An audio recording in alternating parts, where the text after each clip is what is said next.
दोस्तों, क्या आप ये जानते हैं कि एक लॉयर और एक एडवोकेट में क्या फर्क होता है, या फिर ये कि सभी स्कूल बसेस का रंग पीला क्यों होता है।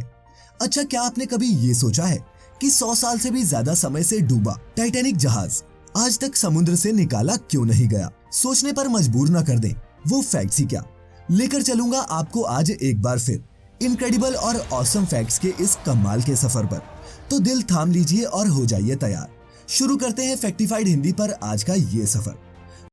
फैक्टिफाइड, facts on your face. Fact number 1। दोस्तों, टाइटैनिक जहाज को समुद्र में डूबे हुए 100 साल से भी ज्यादा समय हो चुका है, लेकिन फिर भी आज तक उसके मलबे को समुद्र की गहराइयों से निकाला नहीं गया। लेकिन दोस्तों, क्या आप जानते हैं कि ऐसा क्यों है? आपको बता दूं कि जब 1985 में टाइटैनिक को खोजा गया था, तब इसकी हालत एक जहाज जैसी नहीं थी। जहाज के नाम पर ये एक जर्जर ढांचे से ज्यादा कुछ भी नहीं था। ऊपर से इस जहाज का 1,43,000 टन का वजन, और वो भी 3,750 मीटर की गहराई में। दोस्तों, इतनी गहराई से सिर्फ 1 स्क्वायर सेंटीमीटर के किसी ऑब्जेक्ट को निकालने में ही करीब 392 किलोग्राम का फोर्स चाहिए होता है। इसीलिए सीधे किसी केबल के जरिए या फिर ट्रेडिशनल तरीकों से इसे बाहर निकालना संभव नहीं था। ये एक चाय में ज्यादा समय तक डूबे हुए बिस्किट को उठाने की तरह था। चूंकि टाइटैनिक से सभी बेशकीमती चीजें निकाल ली गई थी, अब वो समुद्र में पड़े एक जर्जर ढांचे से ज्यादा कुछ भी नहीं है। उसे निकालने में लगने वाले बिलियंस ऑफ डॉलर्स कैसे वसूल होंगे, इसका भी कोई रास्ता ना दिखने की सूरत में प्लान्स तो कई बने, जिन पर तर्क वितर्क भी खूब हुआ, लेकिन कुछ भी फाइनल नहीं हो पाया और टाइटैनिक आज भी समुद्र की गहराइयों में दफन है। Fact number 2। दोस्तों, क्या आप एक एडवोकेट और एक लॉयर में फर्क जानते हैं, या आप भी कई लोगों की तरह इन्हें एक ही समझते हैं? तो आपको बता दूं कि इन दोनों में फर्क होता है। दोस्तों, एक लॉयर वो होता है जो या तो लॉ की पढ़ाई कर रहा होता है या फिर उसके पास लॉ की एक डिग्री होती है। उसका काम कानूनी मामलों पर सलाह और मदद करना है। लेकिन एडवोकेट बनने के लिए उसे एक कदम और आगे बढ़ना होता है, क्योंकि अभी उसके पास कोर्ट में केस को लड़ने की परमिशन नहीं होती। लेकिन जैसे ही वो बार काउंसिल ऑफ इंडिया की परीक्षा पास करके रजिस्टर हो जाता है, उसके बाद वो किसी भी कोर्ट में केस लड़ सकता है और फिर वो एक एडवोकेट कहलाता है। तो समझे बंधु, कानूनी सलाह तो आपको एक लॉयर भी दे सकता है, लेकिन केस लड़ने के लिए आपको एक एडवोकेट की मदद लेनी ही पड़ती है। Fact number 3। दोस्तों, क्या आप जानते हैं कि स्कूल की बसेस का रंग पीला ही क्यों होता है? नहीं, दरअसल स्कूल बसेस का पीला होने के पीछे सुरक्षा कारण है। ऐसा माना जाता है कि पीला रंग होने से बस दूर से देखी जा सकती है। अपने इस रंग के चलते स्कूल बस बारिश, रात या कोहरे में भी आसानी से दिखाई दे जाती है। इसीलिए किसी एक्सीडेंट का खतरा कम हो जाता है और बच्चे सुरक्षित स्कूल से अपने घर पहुंचते हैं।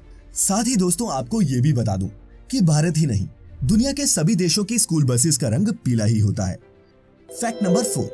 दोस्तों, आप सभी ने कभी ना कभी तो ट्रेन से सफर किया ही होगा, या अगर आप किसी रेलवे स्टेशन पर भी गए होंगे तो आपने वहां देखा होगा कि रेलवे स्टेशन के साइन बोर्ड पर स्टेशन के नाम के साथ साथ समुद्र तल से ऊंचाई भी लिखी होती है। लेकिन दोस्तों, क्या कभी आपने ये सोचा है कि क्यों सिर्फ इन स्टेशंस के साइन बोर्ड्स पर ही उस जगह की सी लेवल से हाइट लिखी जाती है? समुद्र तल से ऊंचाई का आखिर मतलब क्या होता है? नहीं तो आइए मिलकर जानते हैं। दोस्तों, ये तो हम सभी जानते हैं कि पृथ्वी गोल है, लेकिन इस कारण पृथ्वी की सतह पर थोड़ा थोड़ा कर्व आता है, और इसीलिए जमीन पर किसी भी जगह को पृथ्वी की सतह से नापने के लिए किसी एक ऐसे पॉइंट की जरूरत पड़ती है जो हमेशा एक समान रहता हो। और दोस्तों, इस काम के लिए सी लेवल से बेहतर कुछ नहीं हो सकता, क्योंकि समुद्र का लेवल पूरी दुनिया में लगभग एक सा है। इसीलिए दुनिया में किसी भी जगह की हाइट मापने के लिए इसका इस्तेमाल किया जाता है। इसके अलावा रेलवे स्टेशन के साइन बोर्ड्स पर समुद्र तल से ऊंचाई यात्रियों के लिए नहीं लिखी होती, बल्कि ये जानकारी रेलवे ट्रेन के गार्ड और ड्राइवर के लिए होती है। जैसे कि अगर किसी रेलवे स्टेशन की ऊंचाई समुद्र तल से 200 मीटर है और आने वाला स्टेशन समुद्र तल से 250 मीटर की ऊंचाई पर है, तो ड्राइवर आसानी से ये फैसला कर सकता है कि इस 50 मीटर एक्स्ट्रा चढ़ाई को चढ़ने के लिए उसे इंजन में कितने टॉर्क की जरूरत पड़ेगी, यानी कि इंजन को कितनी पावर देनी होगी। ठीक इसी तरह जब ये ट्रेन नीचे की ओर जाती है, तब ड्राइवर इससे ये अंदाजा लगाता है कि उसे कितना फ्रिक्शन लगाना पड़ेगा। तो सीखा ना कुछ नया। दोस्तों, इस इंफॉर्मेशन को खुद तक सीमित ना रखें और अपने दोस्तों और रिश्तेदारों के साथ इस वीडियो को अभी शेयर करें। Fact number 5। दोस्तों, पुलिस हर मौसम हर माहौल में जनता की सेवा में लगी रहती है। अपराधियों के दिल में पुलिस की खाकी वर्दी का खौफ भी बना रहता है, तभी तो वर्दी में पुलिस वाला दिखते ही इनके कान खड़े हो जाते हैं। लेकिन दोस्तों, क्या आप ये जानते हैं कि पुलिस की वर्दी खाकी ही क्यों होती है? ये जानने से पहले आप ये जान लें कि अंग्रेजी शासन के वक्त पुलिस की वर्दी का रंग खाकी नहीं बल्कि सफेद हुआ करता था। लेकिन दोस्तों आप तो जानते हैं कि पुलिस के जवान कई तरह के इलाकों में लंबी लंबी ड्यूटीज देते हैं, जिसकी वजह से सफेद वर्दी बहुत ही जल्दी गंदी हो जाती थी। इससे पुलिस कर्मियों को बड़ी दिक्कत होती थी, जिससे परेशान होकर अफसरों ने चाय की पत्ती और पानी को मिलाकर एक खाकी रंग की डाई तैयार करवाई। इस खाकी रंग की डाई लगाने के बाद पुलिस की वर्दी पर धूल, मिट्टी, दाग वगैरह कम दिखते थे। फिर 1847 में सर हैरी लम्सडेन ने पुलिस की वर्दी को आधिकारिक तौर पर खाकी रंग का कर दिया और तब से दोस्तों भारतीय पुलिस में खाकी रंग की वर्दी चली आ रही है। Fact number 6। दोस्तों अगर आप थोड़े भी टेक सेवी हैं तो आप जानते होंगे कि हर एक मोबाइल का एक IMEI नंबर होता है। वैसे तो इस IMEI का पूरा नाम इंटरनेशनल मोबाइल इक्विपमेंट आइडेंटिटी होता है, लेकिन दोस्तों क्या आप जानते हैं कि ये किस काम आता है? अगर नहीं तो आपको बता दूं कि IMEI किसी भी मोबाइल फोन का एक आइडेंटिफिकेशन कोड होता है जो यूनिक होता है। माने उस कोड वाला दुनिया में कोई भी और मोबाइल रजिस्टर नहीं होगा। एक IMEI नंबर से उस डिवाइस के सीरियल नंबर, मॉडल और उसके मैन्युफैक्चरिंग की डिटेल मिल सकती है। जैसे किसी डिवाइस के मॉडल पर IMEI नंबर के स्टार्टिंग के जो 8 नंबर होते हैं उन्हें टाइप एलोकेशन कोड कहते हैं, जिसके बाद कंपनी का सीरियल नंबर लिखा होता है।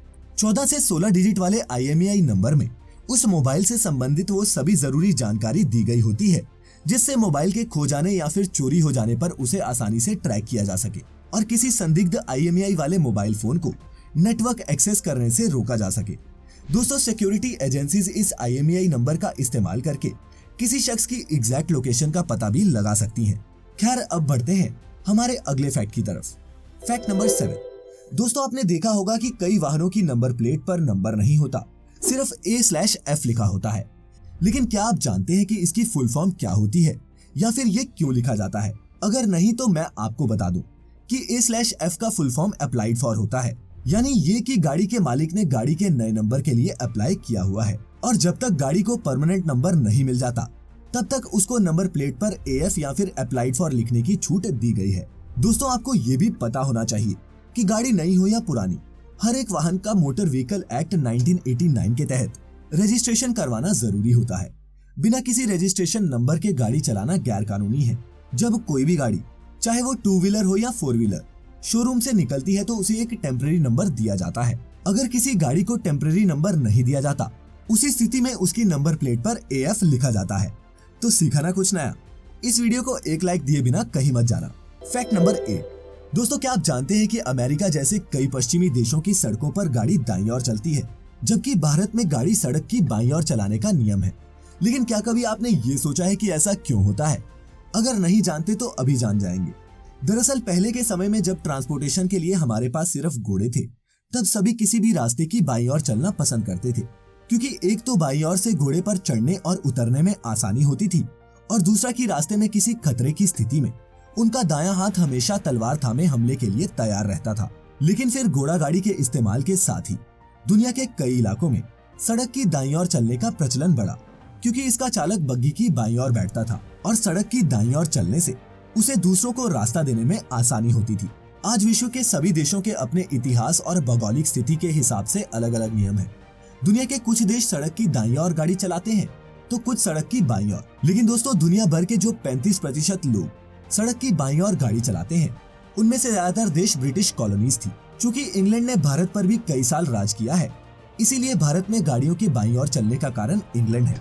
वहीं दोस्तों आपको ये भी बता दूं कि मौजूदा समय में दुनिया के 163 देशों में सड़क की दाईं ओर चलने का नियम है और 76 देश ऐसे हैं जहां सड़क की बाईं ओर गाड़ी चलाई जाती है। Fact number 9। दोस्तों कुछ हफ्ते पहले कराची में एक विमान हादसा हुआ, जिसमें विमान लैंड करने से कुछ पहले बेकाबू हो गया और रिहायशी इलाके में क्रैश हो गया।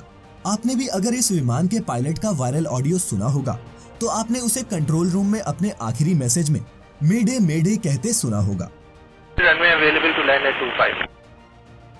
Roger. Clear Mayday, Mayday, Mayday, Pakistan 830.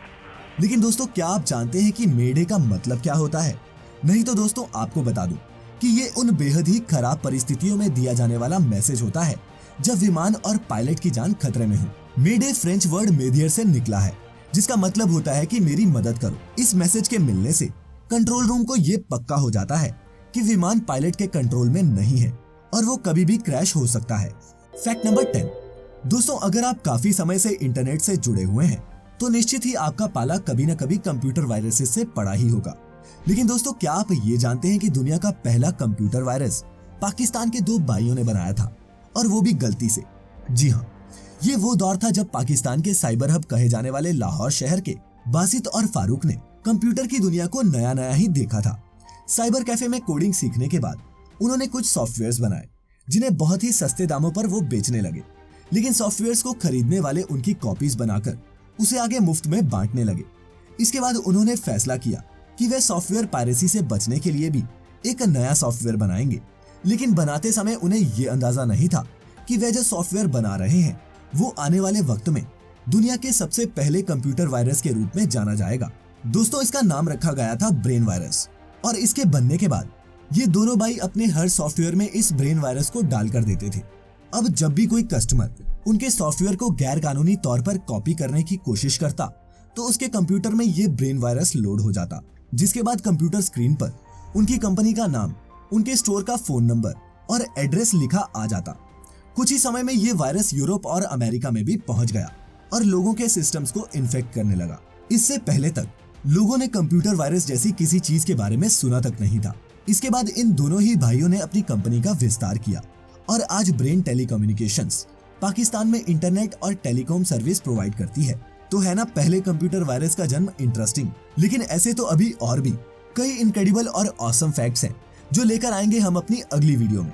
तब तक अपनी सेहत का ख्याल रखें, खुश रहें और वीडियो अंत तक देखने के लिए आप सभी का बहुत बहुत शुक्रिया।